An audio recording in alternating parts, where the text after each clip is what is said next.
Welcome, everyone, to Goal Chat Live. I'm Debra Eckerling, author of Your Goal Guide, a roadmap for setting, planning, and achieving your goals, and founder of the DEB Method, which is my system for goal setting simplified. Every Sunday night, I lead the Goal Chat Twitter chat, and then on Monday, I bring in awesome people to dive deeper into the topic. And this week, the topic of Goal Chat was career change. And I'm like, well, actually, it's Joyce's fault. The topic. I'll take that. Yes, because I figured careers, great for a general Twitter chat, less great for a more specific live show. So today we're talking business careers, and Joyce and I were on the Finding Fabulous Summit together, and she was right before me, so I heard her speak, and I'm like, Joyce, you're awesome, we need to be friends, which clearly we now are. And then when I was planning my summer topics, I reached out and Joyce was like, I want to talk about sales careers. And I'm like, how about business careers? I could do a panel on that. And here we are. So Joyce, my newest friend, not even my newest friend. My newest friend is John Dwoskin, because John is friends with my friend Howard Brown, who's going to be on next week talking about resilience. And Howard's like, Deb, you need to meet John. So I think it was like a week or two ago, we had like one of those 30 minutes, I'm me, you're you, let's be friends calls. And here we are. Yeah. And Dorien, the only of the team who I met in real life, one of my social media friends, I was on her summit was it summer already? I think it was August. Summer, yeah. And Dorien also has the distinction of being one of my guests when I started doing the group Hardy shows. So I realized that in introducing these people, I mentioned nothing about them. So I'm going to let them introduce themselves. And let's start with you, Joyce. Please tell everybody who you are and why you're so excited to be here. Oh, well, I am so excited to be here, just to be a part of your team and your co-host, Deb. That's why I'm excited to be here. But I am Joyce Johnson, author, speaker, sales champion, business coach, and founder of Why Sales Network, which is a global training and development platform where we train salespeople to be their best selves. That's really awesome, especially because everybody is like, sales, well, it's like a necessary evil. But you love it. So I'm really excited well, tell me now, and then we'll talk more about it. Why do you love sales so much? I love it. I love the people interaction. I love that you get to meet so many new people and do so many new things. I love the process of sales. I love the hustle of it. I love the close. I chase the close. I have to admit, it's nothing like closing a deal in sales. And it can maybe be a little addictive, I think, as I'm speaking those words right now. But I love sales. I love the fact also, most importantly, that it's a career that embraces everyone. So no matter what your background is, no matter what your education or training is, there's a sales job for you. You study science, you study mathematics, you study communications, business, whatever it is, plumbing. There's a sales job for you, and you can go out and you can get a sales job. It can give you an opportunity to earn $100,000 plus a year, even in your first year, and just live an exciting life. I love everything about sales. You said I love the close, and I heard close, CLOTHES, and then I heard CLOSE, yes, which I'm guessing was the word that you. That was the one. It might have been my Southern draw, as my friend Darren says. The more that I've been at home during COVID and spending more time with my Southern friends, I'm blending in more. I haven't been in my corporate environment, but I just love it. I love the big win, right? We're creating a sales training program at Why Sales Network. And, it's just about that big win. And it makes you feel good. It doesn't come without its challenges. But, I think that it, expands your network. You're going to meet some of the best people you ever meet and know in your life, doing any career, really. But in particular, in the sales career, we are very competitive, but we're also very bonded, and they're very team-like environments. I love that. It's awesome. And the win is the word, because you want to win. and it doesn't matter what you do. So we're going to journey from sales to social media. So my turn. Dorien, it's your turn, and thank you so much for joining us. So please, okay, same question. Tell the world about yourself and why you love what you do. All right. So my name is Dorien Morin-van. I am a social media consultant. I have my own business, Morin Media. I've been doing this for about 11 years. I come from a career of motherhood. I was a nanny and a stay-at-home mom for close to 20 years before I started my business. Was a community volunteer, and all those skills that I picked up, multitasking and being out in the community and making, having relationships with people and volunteering on boards helped prepare me for being a social media manager as well as a community manager. I love what I do. I love all the variety of clients that I have. One of the big tasks that I do a lot of, which I really like, is blogging. I do write for several of my clients. I enjoy that very much. It's my creative outlet. And that's it. I host several summits a year for one of my clients. I love doing that. And I kind of feel like those of us who've been in the social media sphere for, 8 to 10 plus years, kind of have a leg up just because we've seen so many changes. I know there's constant changes, but there are also some things that stay the same. And so I feel very connected. You mentioned Jen Herman, and, you and I have met, and, we've gone out to like big conferences and made those long-term connections. And I feel very fortunate to be part of that. Almost like the Insiders Club, Deb. I don't know if that's a good thing to say or not, but that's kind of how I feel in my career where I am, that that's really helped me making those connections early on in my career.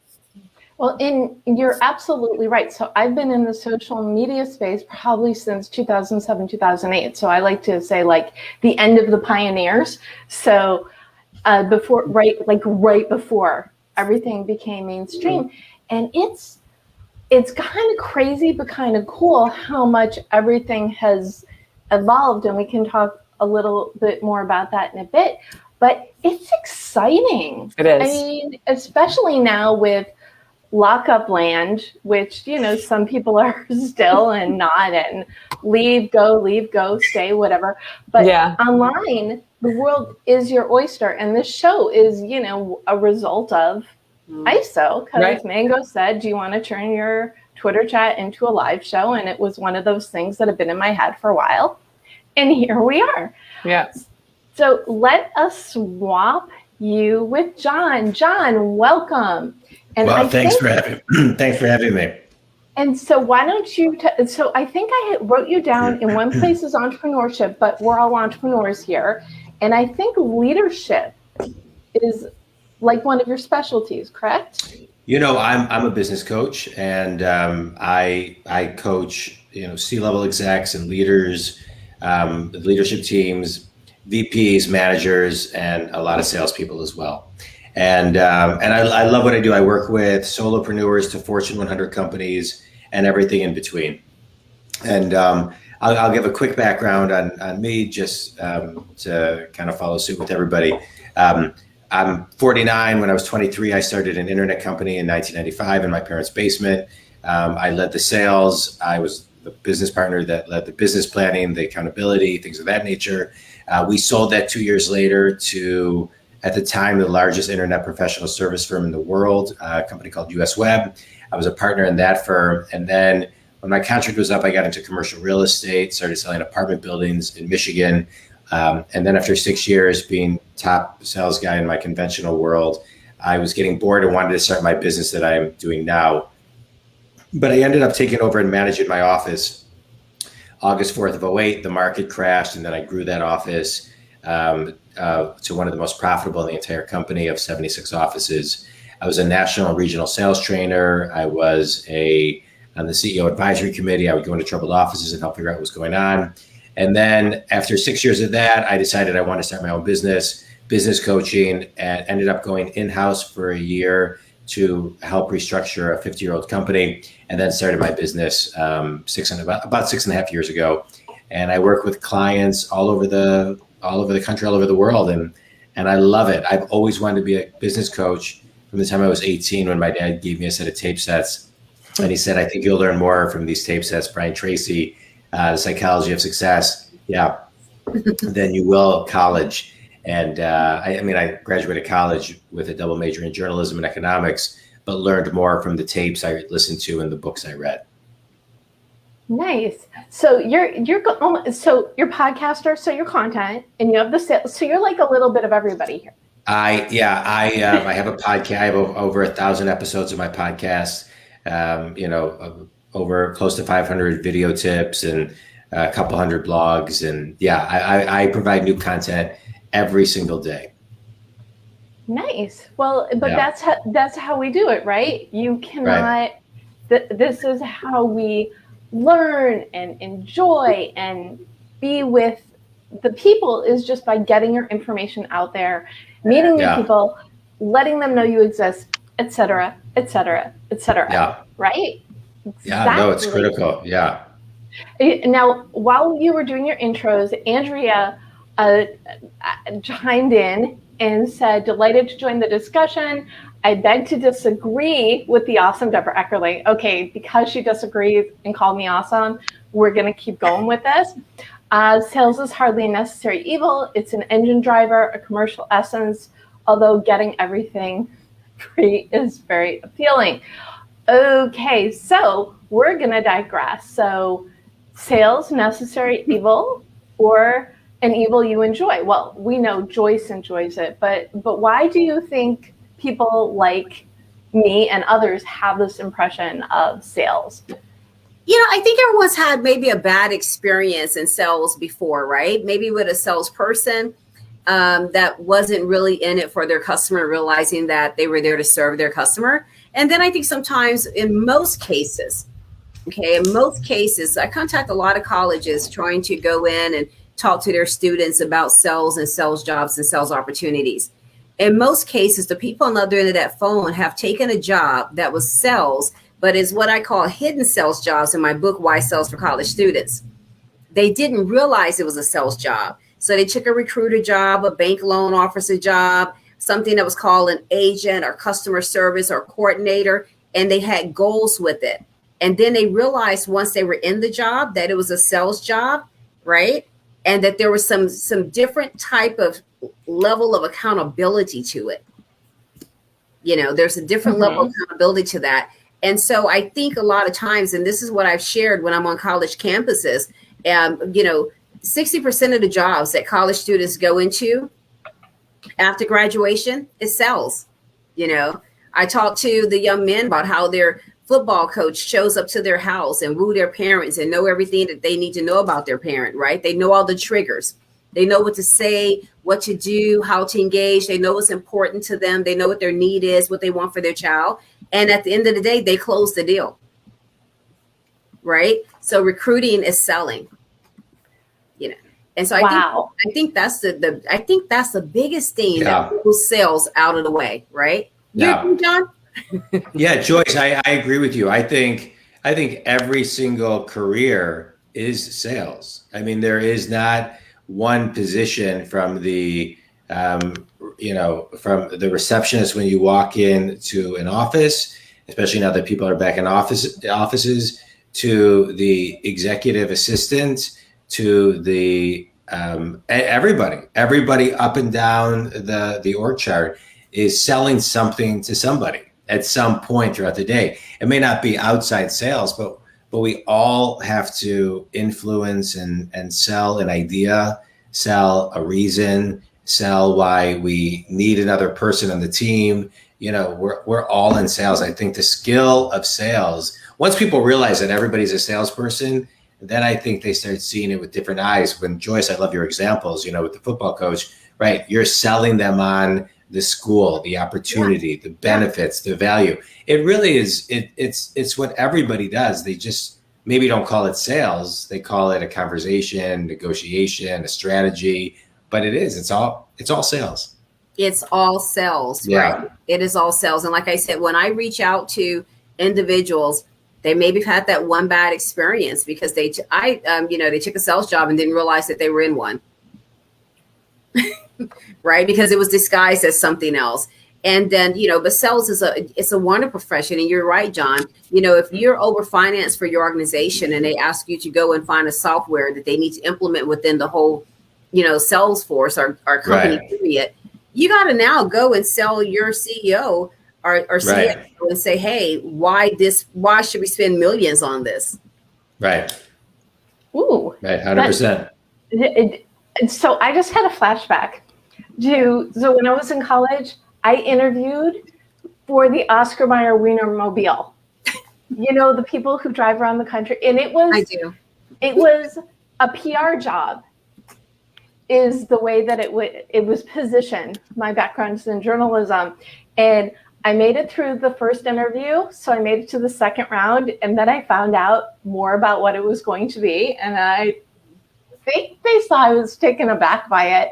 So that was as far as I got. But I love, when I remember the story, of course, being able to say that I interviewed for the Oscar Mayer Wienermobile. I mean, who gets to say that? Yeah, and it was a PR job, but it was sales, right?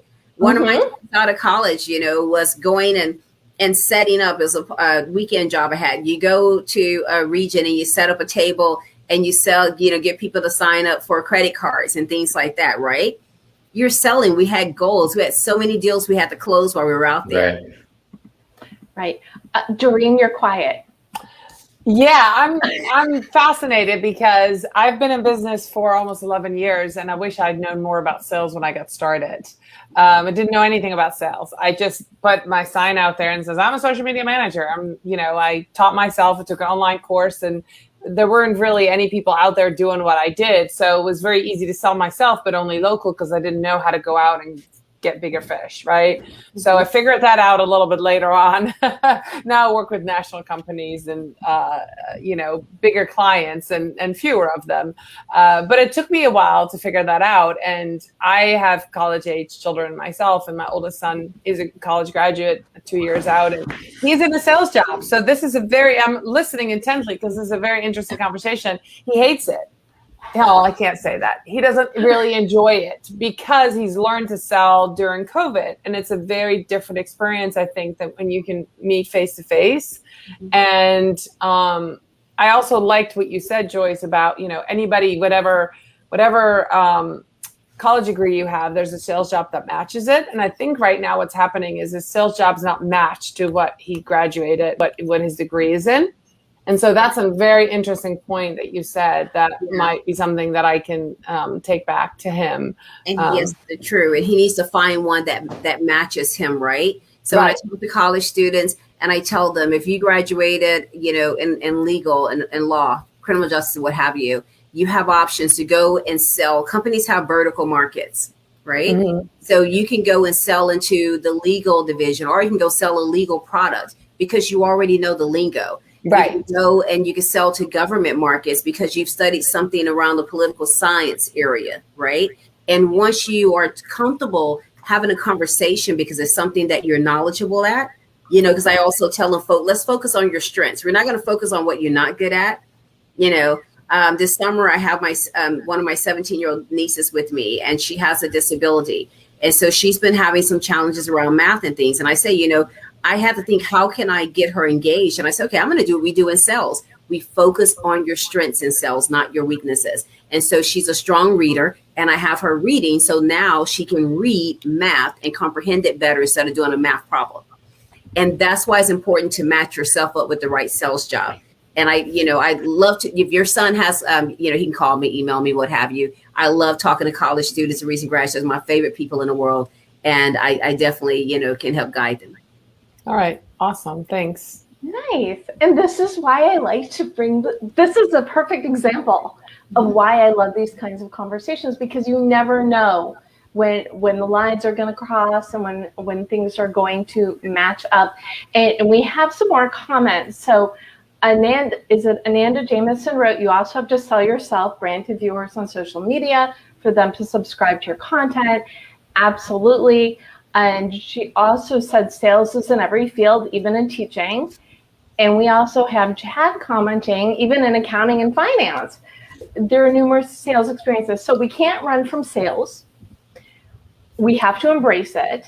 And I especially love what Joyce was saying, you know, find what you love, what you're good at, and you want to amplify that, you know, focus on that. And that's for any business. And people ask me, so my audience is executives, entrepreneurs, and creatives, which is basically, you know, everybody on the planet will fit in one of those buckets. But it doesn't matter who you are, what you do. Being an author, my book, you know, being an author, part of that is selling the thing that you write that you love, that you want other people to love too. Absolutely. You know, absolutely. And I think, you know, I started my career in sports, you know, selling. I worked in sports information in college, and I moved over to a sales marketing coordinator role with the Houston Rockets, and, you know, and it's selling. So when we just had our recent conference, I had one of my friends who work for the Rockets now do a video on selling sports. I had a friend who's a car salesman do a video. I had my sister who's an educator do a video on how because I was on Clubhouse, and I came with ideas. I'm on Clubhouse, and we're in Clubhouse, and we're saying, you know, why sells, you know, why sells for everyone, and what do you sell? And so my sister gets on there and she says, I'm an educator, I sell dreams. And we're all like, mic drop. Wow. Who wants to go out there, right? Wow. We're like, so absolutely, teachers are selling too. Yeah. Okay, so I guess what I sell is giving people the life that they want, you know, taking the step back and really focusing on what you love so you can make a plan to turn your goals into reality. Because that's what I found is you need the building blocks to get where you want to go. You need to do that self-check and then be able to move forward. But I digress too much. Well, never too much. Never too much. But what I'd love to know is, and what we'll go backwards and forwards on this, is, so how did you choose your career, or did your career choose you? And Dorien, let's start with you on this one, because the thing about your career is that social media didn't really exist. No. Yeah. So it's an interesting story, right? So I'm an immigrant. I came to this country when I was 18 and met my husband. He was a college student. We got married very young. Was a nanny for quite a few years. Then we had our own kids and was very content to not have a career, be home we have 4 kids. But then the youngest started kindergarten. I was like, what am I going to do 7 hours a day? The house is clean, right? So this was in like 2010. And my husband's like, well, it's been a while since I was in college. Can you help me with some marketing? Can you figure out Twitter and Facebook? And I wasn't even on social media. I didn't want to have anything to do with it at all. So I just started doing some research and figured out Twitter and Facebook and made an account and took an online class. And I was like, you know what, this is kind of fun. I get to talk to people. I already know how to do this. So that's kind of how I got started, realizing that I'm pretty good at writing and I'm pretty good at talking. And those are 2 skills that you need to have when you're a social media manager, right? So I feel like I kind of rolled into it. I don't know if it chose me. I can say that I feel for people that are just getting started in social media now, that don't have those years of seeing some of those changes. I also feel for those people who have spent 4 years going to school, which is what John said, going to school for 4 years and studying communication, marketing, and all these things, and then coming into a business where, they're maybe in-house a social media manager making $12, $15 an hour, and, just being miserable because everything is thrown at them. And I feel very fortunate that I've been able to stay out on my own, forge my own way. Still I'm independent, get to choose my hours, get to choose my clients. And so in a way, that's what I chose to do. I see most, not you, Deb, but most of our contemporaries have gone to work in-house, gone the route of, it's too hard to stay out on my own to pay the bills. And I've been fortunate to be able to just kind of stay the course with that. So that part I chose because we had all those kids home all those years. It was very important for me to have the flexibility and not be tied to somebody else's schedule. So that it kind of, I chose the career of social media management, but then I kind of, I don't know. I don't know. It's kind of a toss up, I guess. I guess that's my answer. I don't know. Well, no, I think it's time and opportunity. And, Right. and like you, I started because I've been doing goal groups for years. Right On started in Barnes & Noble in Schaumburg, Illinois, and then became Barnes & Noble in Santa Monica, California, and then evolved from not just being writers, but writers, creatives, and entrepreneurs. And that is how I got into social, is because someone said, why don't you have a blog for Right On Online? So I had a blog for Right On Online, and then I started using social media, and then I did have a couple in-house social media gigs, but, very happy to be on my own for a substantial time because, as you and many people know, I do a lot of things. I do workshops, I do coaching, I've got my book, my author hat, but it's all in service of helping others, which I think is a big reason why we're not supposed to use shoulds, but you need to love what you're doing. And clearly all four of us love what we're doing. And when you do that, then it kind of leaks all over what you do. And that's really an important element. Now, John, you kind of answered this question before, but did you have something else to add to how your career chose you? Because it kind of feels like you almost boomeranged back to what you wanted at the beginning. Yeah. I'm a big believer that you got to be in alignment for everything to really work and for the universe to really work for you. I think when you're in alignment, you can take action. And when you're out of alignment, you're in the kind of like, floating around in this kind of adjustment flow. And to me, I've always kind of followed fulfillment, right? Success without fulfillment equals failure. And Tony Robbins quote, one of my favorites. And so I've always followed that. And I haven't always been able to, move from one career to the next overnight. But once I know that kind of the chapter is done, I've learned all I could learn where I'm at. I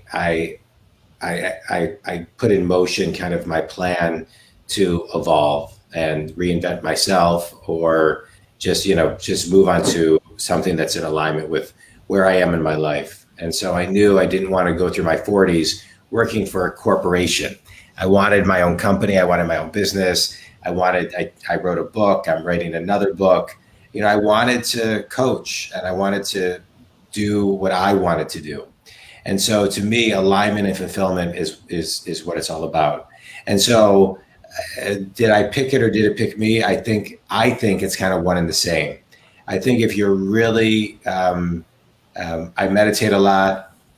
I find peace and stillness, and I do my best to be in alignment with my soul.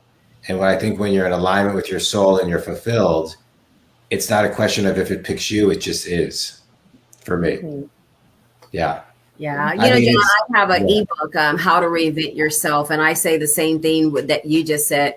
When I am in an area or company or whatever, a part of the time in my life where it becomes hard to sell myself or sell it to myself, right. I knew it's time to make a different decision. Yeah. It's time to move on then.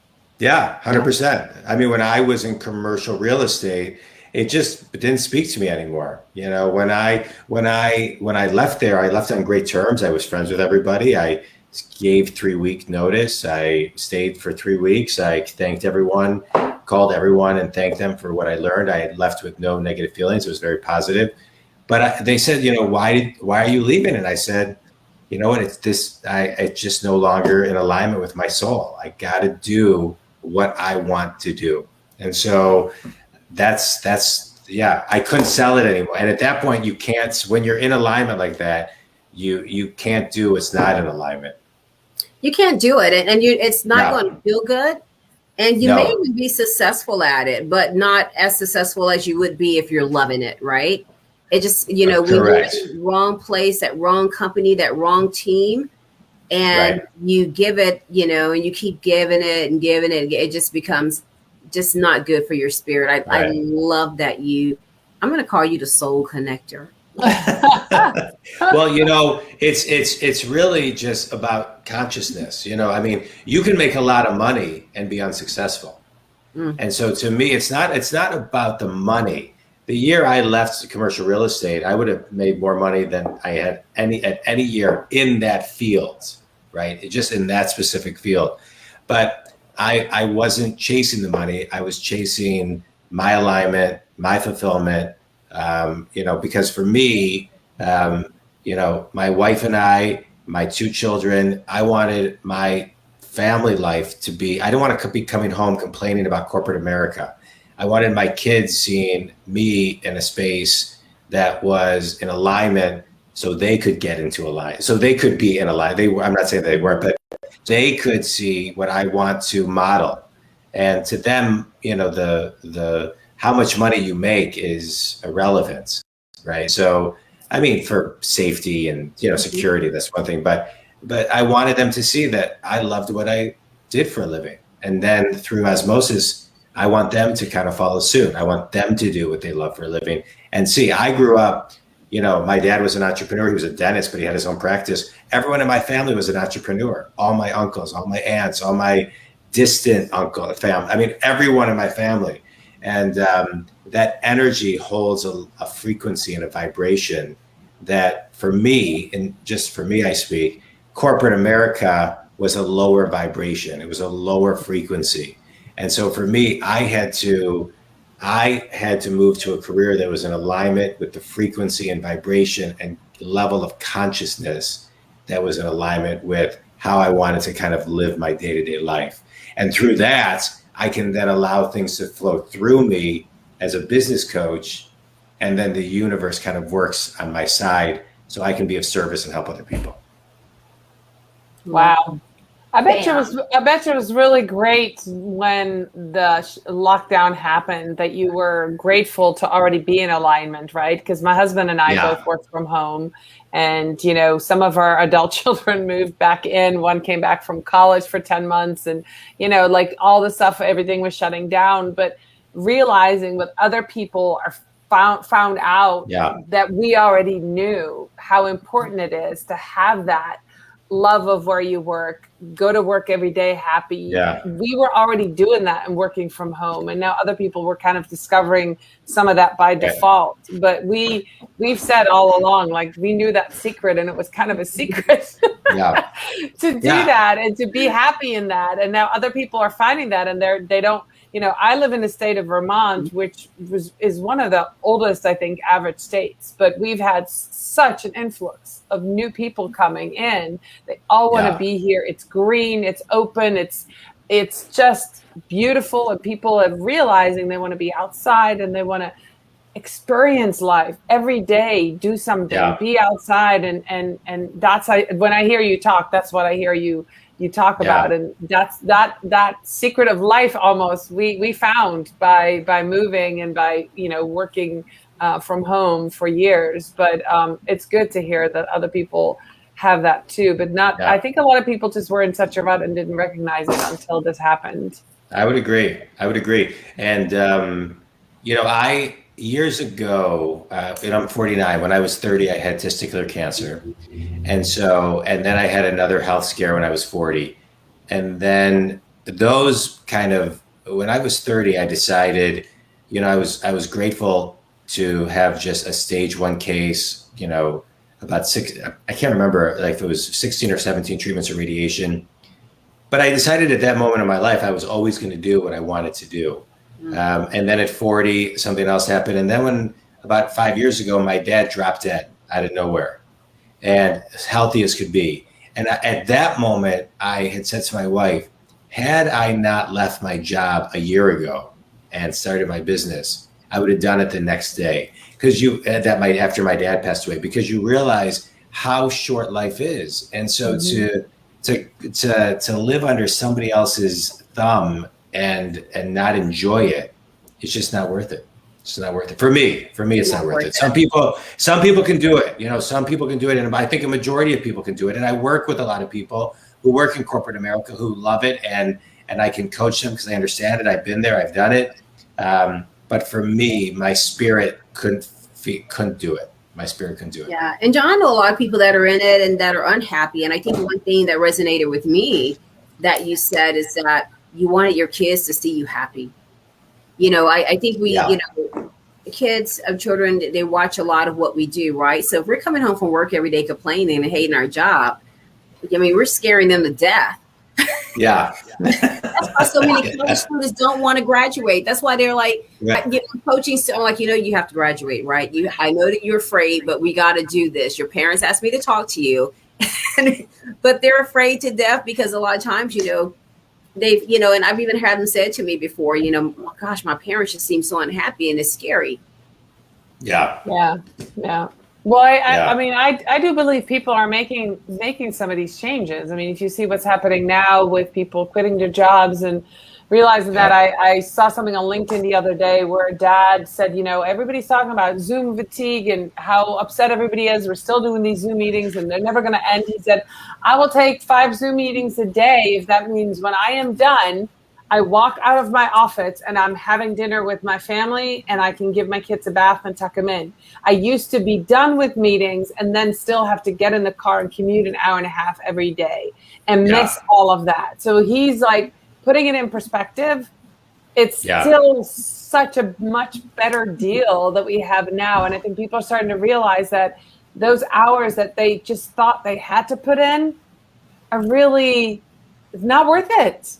Yeah. It's your life. Like you said, John, it's your life. You're wasting it away. My dad got sick when he was 45. He ended up living 25 years past his initial cancer diagnosis, but he was able to see his children grow up and his grandchildren be born. And I mean, take it every day, you know, not for granted and living every day your best day of your life. It's something that once you've, you know, had that in your family, it's very, very important to do that. And I think entrepreneurship in a way allows you to do that. Are there stressful days? Like totally stressful days that I'm working till 11 o'clock. I'm in this office and going, why am I doing this? Right. But I can also take a Friday off. I can take I can do what I want to do. I can also work with the clients I want to work with. I think that's a big thing when you're working for yourself, you know, saying no to a client that, you know, is not going to be a good fit or to a project that you don't want to work on. So that life work balance is never really a balance, but you get to do what you want to do when you want to do it and when you need to do it. It's important. I'm so happy you admitted it's not really a balance. It's not. It's not. It teeter-totters this way or that way. It's just never. Right. I mean, think about it. When I started my business, I had 4 kids at home, and every summer I would have 4 kids at home. My youngest was 5 and the oldest was 13. And I was expected, you know, like I can't really work. So I would initial COVID mom. Yeah, exactly. Yeah. Exactly. Well, I would get up, you know, that's when I started getting up early in the morning and get my run done and start at work, and they would sleep in and take them to the beach. And then, you know, like you guys watch a movie, get my work done, but, you know, work 20 hours, 15 hours in the summer, but then work 40 or 45 in the winter, and being able to have that flexibility. But, you know, now that I'm done, you know, not done parenting, but I only have 1 child left at home, 3 are living in different states. It's a whole different phase in my life. It's a whole different thing. So you go through all these different stages as an entrepreneur, and it's a good thing. So the balance now has shifted from, now I have more time to build my business. Now I have more time to dedicate to clients. Now I don't mind staying up till 11 o'clock at night and getting something done if it needs to be done, right? But I didn't have that luxury before. I didn't want to make those choices. Well, and I think that's the key word, is the choice. Work-life balance isn't a balance, it's a choice. It's what you choose to do when you choose to do it. But I think as long as you have the pieces of work and the pieces of life, and you do what's fulfilling you, then you make your own rules. Right. Yeah. And Debra, I think that I'm going to go back to my sales soapbox. Please. When you're in sales, I just think as a career, you can make a lot of those choices, right? So, not all the time. You work for a company and what have you, and you check in, what have you. But I've had leaders that's like, get it done, right? And of course, there's days when I've worked in corporate and I worked all morning, all night. I was on the road traveling. I maybe saw so many customers while I was on the road. And then I got back to my home office late and I was working, right? But then there's times, I can start later in the morning and drop my niece off at school. I can cut out, early and go pick her up, but then that night I'm putting out proposals and things of that nature, right? And so it's a choice and it's a balance, like you ladies said, of how you get it done. But I think that being a B2B salesperson, and my home office has been my home office for years, and then I went out to see customers. So I think it allowed me a lot of flexibility that allowed me to, even like if I wanted to, if my brother had to go out of town or my sister-in-law had to go out of town, I'm that person in the family to have the flexibility to go to Austin and work from home and help with the kids. Yeah, nice. Well, that worked out very well then, didn't it? Absolutely, Auntie Joyce is my favorite role in life, and it allowed me to be the best Auntie Joyce and godmother that I could possibly be. Oh, that's lovely. They're so, I hope they know how lucky they are. Now, I think you answered the question, but I don't want to leave you out in case you didn't, about the how you chose your career chose you. I think that my career chose me, but I think it was divine. I think it was supposed to, right? So, I grew up in small town, Galveston, Texas. It's an island 45 miles south of Houston, Texas. And then I went to college at Peruvian University, which is a small college 45 miles north of Houston, Texas.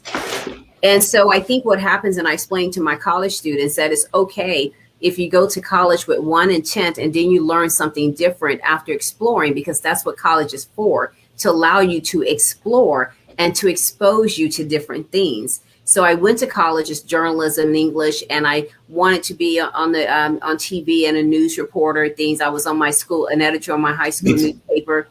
I wrote in college. I heard you say journal. And I wrote on my college paper. I was on the radio at college, just trying different things. And so that's what college is for. It allows you to explore and open up different things to you that you maybe never knew of before, right? And so I learned about sales and marketing in college. And although I did go initially and try to get interviewed for TV jobs and things like that, I ultimately landed in sales, and it was definitely by choice. And when I was had the opportunity to, someone said, what is it you want to do? And they were able to give me a job that following week. I basically said, I wanted to be the salesperson and create marketing ideas for their team to do this. I mean, that was my elevator pitch even then. And I didn't even know it's an elevator pitch. And he's basically like, call my secretary. Then the next week I started working. Amazing. Yeah. And goes back to alignment. What fulfills you, what aligns with who you are is almost like, I was going to say the first step, but like the necessary step. When you know who you are and how you work, what you need and what you have to offer the world, it puts things in perspective. And it also allows you to live a fulfilled working life. It does. So what is your favorite part of your career, and what is the greatest challenge? Joyce, you want to start us off here? Oh my gosh. Well, the greatest part is, what I just said, just being able to have that flexibility to be my best self. When I left corporate in 2019, after 25 plus years in sales, I asked myself, what is it do I have to give to the world, and what is it that the world needs from me? And so I've been able to marry my love for mentorship of people, individuals, and then with my love of sales together to create my business, Y Sales Network. As you guys know, as an entrepreneur, I want to go and sell. And so I don't like getting bogged down with all the other things that, I have to do in order to make the business work. one day last week, I just spent 2 solid days just selling and contacting companies and everything. I refused to do anything. If the ball got dropped, it dropped. I refused to do anything but sell. And I wasn't even in the best spirit on those days, but it was just such fulfilling days for me. So I think for me, that challenge is that, I'm a visionary. I love the vision and the big strategy. And so, being able to, I guess, allow myself to depend on others to check the other boxes. Really, really good point. What about you, Dorien? What I like most and what's the most challenging? Yes. So what I like most is that my career, my job is very diverse, right? Not a single day is the same. I do structure it. Like today was a content creation day. So I wrote a blog about home security. I wrote a blog about agile coaching, and I wrote a blog about social media. And so I dive into all these different industries, and it's really fun. And then tomorrow is my full day of client meetings and interviews and live shows. And so it's always something. I really like it. When I first started out in my career, I had a lot of local clients. And so I was still meeting with clients face to face, which also took a lot of time away from, actually meeting, because you have to get ready and shower and all that. So I actually like not having any local clients and just, I'm here, I'm there. I'm much more efficient, not traveling, I'm a speaker. And even though I love being on the road, it's something that I used to like a lot. It's kind of really nice to be comfortable at home. And so to just do it in front of the, on the computer.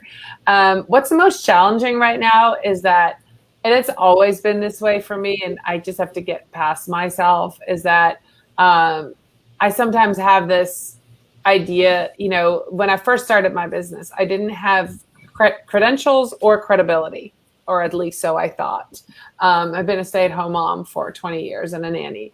So I've built up credibility, and I'm slowly getting some credentials. I've got some certifications and stuff, but in my head, those are still, it's my own little blockage thing.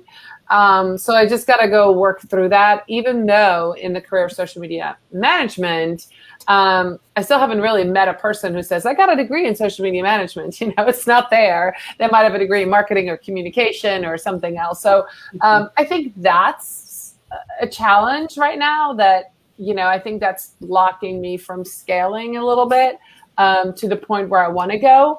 It's not impossible, and I'm certainly working on it.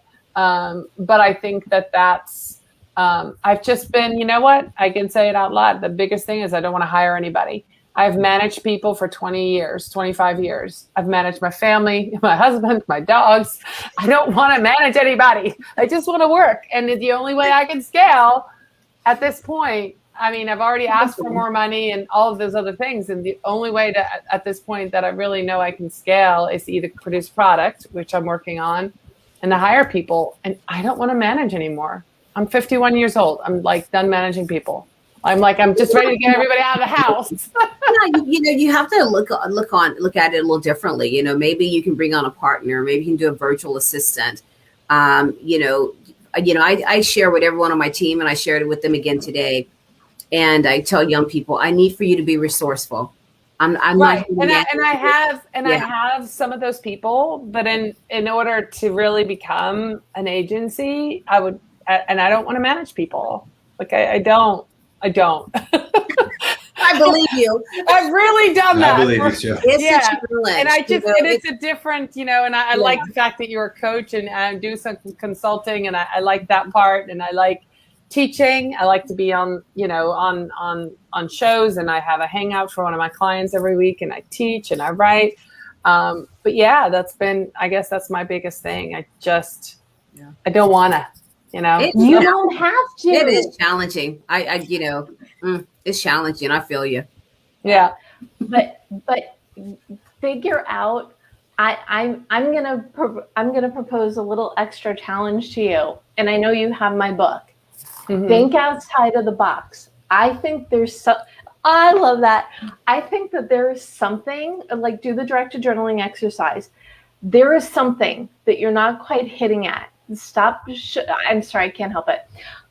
stop should-having yourself Mm-hmm. and say, and just be open to creating what you need to move forward. But you get to make the rules. True. And I have up to now. I mean, I have to say, I feel like I have, but I've got other people telling me you should. Don't listen to them. No, but No. that's kind of where, Yeah. pushing and pulling from different directions. But I mean, I'm very happy with what I'm doing. You just asked like what was going on. So that would be the only little minor thing. I'm very happy Oh, it's where my fault. I am. Okay. If I could just be in here and stay Yes. here. But, people want you to do something or grow or, what about this? Or, no. It's just in my head too, some of it. Well, we're gonna have to. I know you and I can sure work on some of that. But I'm making a mental note, but I truly believe you are the dynamo that you are. And if you ever need someone to tell you that, just IM me and I will tell you or post on something. Thank you. I appreciate that, Deb. Because there's a something, you just have to get to it. Mm-hmm. John, Yes. what's your favorite part about your career and the greatest challenge? I feel like you answered this, but go ahead. I just love everything I do. I really do. I love my career, and I love helping people. I work with successful people who are stuck, and I get them unstuck. And I'm a visionary and I'm an integrator, so I can and my EQ and my intuitiveness is pretty high. So I hear what's not being heard. I see what's not being seen. I can help them get unstuck, create a vision, reverse engineer, and then give them immediate tools to go into their business and get them unstuck. And I love it. I love it.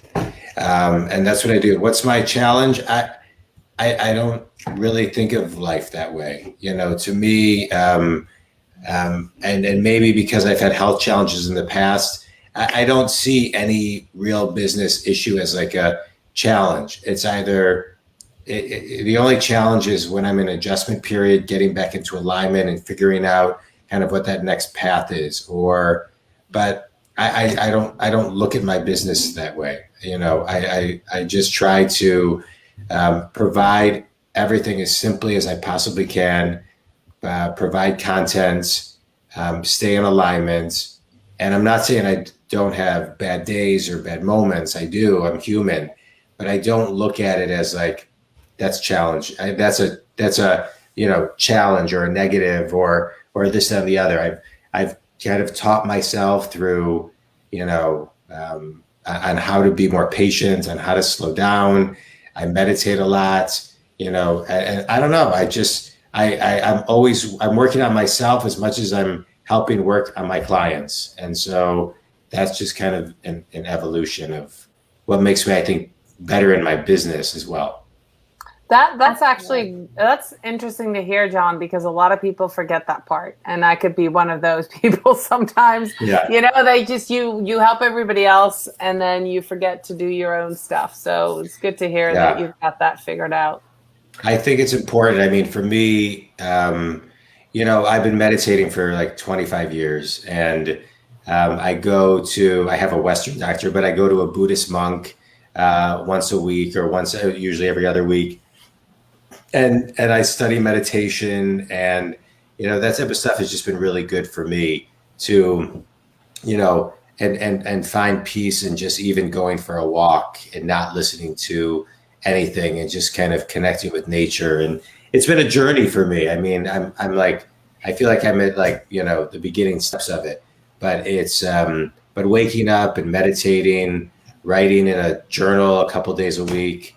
Putting in my calendar to like meditate or take 10 breaths midday, like all of those things are really important for me, and they keep me sane because I think I can speak for all of us. We, like you just said, our clients expect an enormous amount from us. We take a ton on our shoulders to get them unstuck, provide them ideas, give them a roadmap, get them, we see their potential. I mean, it's energetically a lot of work. Forget the physical elements of it and the creation. And so I think we have to kind of always, think of ourselves like healers and then refuel ourselves so we can actually raise the level of frequency and vibration we give our clients. I love that. And that's a wonderful transition, because what I would want to do next, well, there's just, it doesn't matter what your career, what you're doing, or even what stage you're at in your career journey, there's something anyone listening or watching can take away from this. But I'd love to get specific before we wrap. So I would like each of you to gift a goal to the audience. And it can be something that you want to do that you think others could benefit from, or it could just be a goal that you think is going to help others move forward on their career journey. And let's start with you, John. I would say, well, first of all, anybody can go to my website and download my book or my 100-page workbook ebook for free. So that's a gift.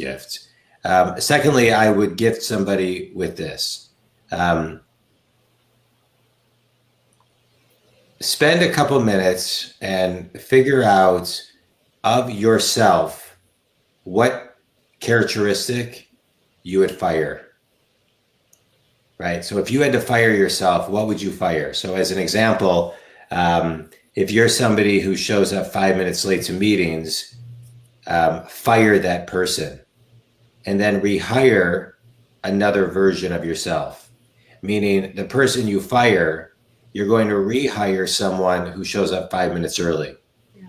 And so you fire and hire, and that's a really good exercise to do on a yearly basis, a quarterly basis, a monthly basis. And if you're leading people, it's a good exercise to walk them through, because instead of saying to somebody, you're really bad at this and you're really bad at this, you walk them through an exercise where you say, okay, if you had to fire yourself, what are the characteristics and why would you fire yourself? And then if you had to rehire yourself, what were the characters? What's the new you you're bringing to the table? I think so many people get stuck in this kind of tornado and complacency. They don't even realize some of the nuanced things that are getting in their way. And so I have found that is an incredible exercise. I do it at keynotes and workshops and trainings and even one-on-one with clients. But it's a great exercise for people to kind of tap into. Excellent. Like that. Love it. Doreen, what is your goal for people, for you, for the universe? I would say if you are physically fit and if you are working on your physical well-being, your mental health, you will be able to do more. I've been a runner for a lot of years. I just found myself in a slump. I signed up for a marathon. I'm back to training, get up early in the morning. And when I do that, everything else aligns in my life. So find, if it's not marathon running, which I totally understand, you might not want to, have a goal that one meeting a day you stand instead of sit. Do something to move forward physically, to move you. You know, if you have a puppy, take it on a longer walk or go two times a day. The movement, the blood flow, it will help your body, but it will really help your mind. As a, you know, whatever career you have, we are not meant to sit, guys. And as this is the longest of these last 10 years of my career, of my business, I have never in my life sat as much. I just ran after children for 20 something years. I've never sat. And so this is just, my body is just screaming. And so I needed to go back. You know, it's been a while. I moved and I was like, I know what I'm missing. I'm missing the physical. So if you want to set a goal of going an extra walk a day, 10 minutes a day, or one meeting a day, stand up and make a phone call standing up. It will make a difference. Do some squats while you're doing it, whatever, but get moving. Perfect. Okay, Joyce, goal from you. The goal for me is that if you're unhappy that in the space you're in, or if you like to move into a new space, career-wise, I want you to avoid the titles. Don't, select the title of something you want to be in, but just write down on a piece of paper, what are the things you like to do and the things you like to accomplish by doing those things for an organization. And then figure out what job or title that has, or give it a new name and put it in your cover letter objectives and say, this is what I like to do. And if I'm allowed to do this, I can impact your company this way. Love it. Make up your own rules. We have theme. Everyone, this has been such a wonderful conversation. I can't thank you enough for your knowledge and your advice. Joyce, where can people find you? You can find me. I'm on like LinkedIn at Joyce Johnson. On all my social platforms, I'm at I am Joyce Johnson, and of course at Y Sales Network. Wonderful. And Dorien, where can people find you? My business name is Morin Media, so Twitter, Instagram, all of those places. I'm Morin Media. LinkedIn, I go by Morin-van. So orange glasses, you'll recognize me. Connect with me on LinkedIn. It's kind of the place where I hang out. Fantastic. And John, where can people find you? Just go to johndwoskin.com and you can get everything. You connect everywhere, all my stuff, and or you can call me 248-535-7796. I love that. Old school, so old school. And if you want to learn more about me, I'm at the Deb Method everywhere. You can also go to thedebmethod.com/blog to find the recap and the links from this conversation. And if you need a little extra help, you can grab a copy of your goal guide, a roadmap for setting, planning, and achieving your goals. Can't love this more. Dorien, thank you. Which you can find on Amazon or your favorite bookstore.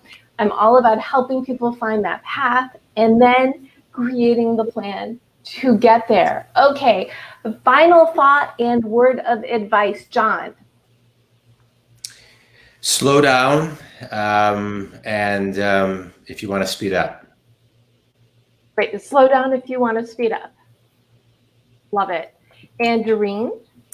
Take time away from electronics, time away from the computer, time away from your work. Take those 2 weekend days and go out in nature and spend it with your family. You need it. Amen. Okay. Love that. Okay, take time away from the things that connect you. Yeah. Perfect. In the moment. John, I love that one. I've used that one a lot that you said. Sometimes you have to slow down so you can speed up. Yeah. But, I'm in execution mode right now. So I would say, hey, the success is in the details. Execute. Love that. Wonderful. Oh, well, you all are just fabulous. How about you, Deb? What can you tell us? Yes. Excuse me? Your turn. My turn. Okay. I will actually give the homework that I gave to Dorien, which is do some directed journaling. And so just, which is basically brainstorming on paper. Set 3, 4, 5, 15-minute appointments with yourself when you're asking questions. And actually, it kind of will incorporate everybody's goal in there. What do I love to do? What am I good at? What do I want next for my life? What is success, or what does the next step look like? What parts of myself do I need to improve? Now, maybe not do all of these at once, just focus on, whether it's the work-life balance piece or the figuring out the kinks in your business piece or the figuring out what to do next piece. But spend 3, 4, 5, 15-minute sessions and just brain dump it all. And the trick is not to read it until after you've done the exercise several times, because then you can go back and look at it with fresh eyes, be more objective. And then you can see the things you talk about a lot are the things you need to give attention to. And the things that you thought were important to you, you may have just kind of glossed over. Pay attention to yourself, and that's the best way that you're going to be able to move forward. Love it. Right. So there you go. Right. Well, thank you. Thank you for putting me on the spot. So my goal to all of you is to do all the goals. And my final word of advice is whatever you want in life, it's your choice. Choose yourself, figure out what that is, explore your options, and make a plan to turn it into reality. And above all else, remember that you can do it. Thank you again, Joyce, John, Dorien, for joining me today. Thanks everybody for listening or watching. Now just go on out there and go for it.